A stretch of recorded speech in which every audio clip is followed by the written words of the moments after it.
23 homens encontrados mortos. Olhos arregalados, bocas abertas, braços estendidos para o céu. Como se todos tivessem visto a mesma coisa ao mesmo tempo, e aquela coisa os matou na hora. Nenhuma marca no corpo, nenhum sinal de luta, nenhuma explicação oficial que feche as pontas. E o mais perturbador de tudo, o navio afundou logo depois. Como se alguém ou alguma coisa não quisesse que a gente descobrisse o que aconteceu lá dentro. Isso não é ficção, isso é o caso do Ourang Medan. E a história oficial sobre ele tem buracos grandes o suficiente para enterrar a verdade. Vamos começar pelo começo. Era fevereiro de 1948. 2 navios americanos navegavam pelo Estreito de Malaca, entre a Indonésia e a Malásia. De repente, os dois captam um sinal de socorro pelo rádio. A mensagem vinha de um navio holandês chamado Ourang Medan, que em indonésio significa o Homem de Medan. A transmissão era fragmentada, mas dava para entender o suficiente para gelar o sangue. Todos os oficiais, incluindo o capitão, estão mortos. Deitados no salão de comunicações e na ponte. Possivelmente toda a tripulação está morta. E então, alguns segundos depois, vieram letras soltas em código Morse. Sem sentido aparente. E depois, silêncio total. Um dos navios que recebeu o sinal, o Silver Star, mudou o curso e foi até o Ourang Medan. Quando chegaram perto, o navio estava flutuando. Sem movimento, sem resposta a nenhum sinal. A equipe de resgate subiu a bordo. E o que eles encontraram lá dentro vai ficar na sua cabeça por muito tempo. 23 tripulantes mortos. Espalhados pelo convés, pela sala de comunicações, pela casa de máquinas. O rosto de todos expressava terror absoluto. Olhos abertos, fixos no nada. Bocas escancaradas como se tivessem gritado a última coisa que viram. E nenhum, repito, nenhum, tinha qualquer marca física no corpo. Sem sangue, sem hematomas, sem sinais de afogamento, de envenenamento visível, de luta, de tiro, de faca.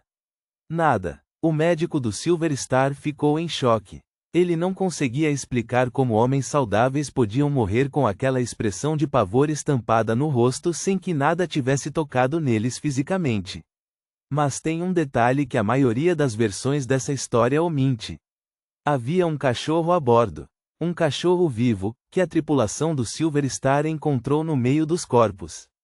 O cachorro estava vivo, mas completamente paralisado de medo.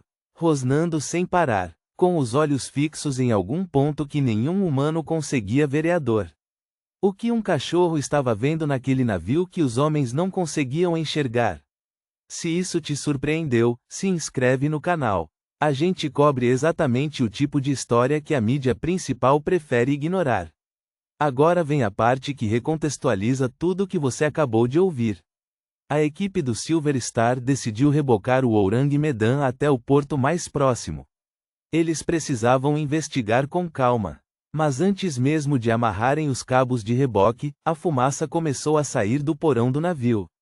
Em questão de minutos, antes que qualquer membro da tripulação do Silver Star conseguisse voltar pro Ourang Medan, o navio explodiu.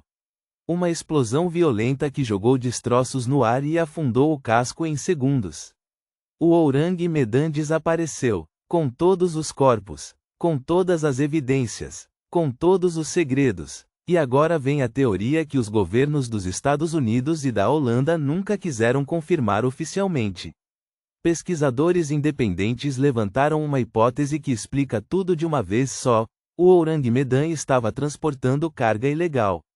Especificamente, cilindros de gás nervoso, um tipo de arma química que os japoneses desenvolveram durante a Segunda Guerra Mundial, terminada apenas 3 anos antes, em 1945. Esse gás, quando vazado em espaço fechado, provoca morte em segundos. Sem marcas, sem luta, com contração muscular violenta que deixa o rosto numa expressão de agonia. Exatamente o que os resgatistas viram. E o cachorro? Cachorros têm olfato de 40 a 100 mil vezes mais sensível que o humano. Ele estava sentindo o gás ainda presente no ar antes que qualquer pessoa pudesse detectar. A explosão que afundou o navio? Provavelmente os próprios cilindros instáveis, que explodiram pelo calor ou pelo manuseio errado da equipe de resgate. Mas existe uma camada ainda mais sombria nessa história. O Ourang Medan nunca foi registrado oficialmente em nenhum porto holandês. Pesquisadores que tentaram rastrear o navio em arquivos marítimos da Holanda, da Indonésia e dos Estados Unidos não encontraram nenhum documento que confirme a existência do navio. Nenhuma licença, nenhum manifesto de carga, nenhum registro de tripulação, um navio que ninguém viu partir, que ninguém tem no papel, que apareceu cheio de mortos no meio do oceano e explodiu antes de qualquer investigação formal.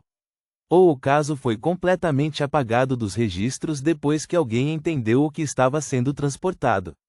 Não é paranoia. É o padrão histórico que se repete toda vez que governos precisam esconder operações de transporte de material bélico ilegal no pós-guerra. E o que isso muda para você? Muda tudo. Porque se um navio com 23 mortos pode simplesmente desaparecer da história oficial, sem registro, sem investigação, sem conclusão, então o quanto da realidade que a gente chama de fatos históricos é simplesmente o que alguém decidiu que a gente podia saber. O Ourang Medan não é uma lenda. É um aviso. Tem mais histórias como essa que o canal vai trazer nas próximas semanas.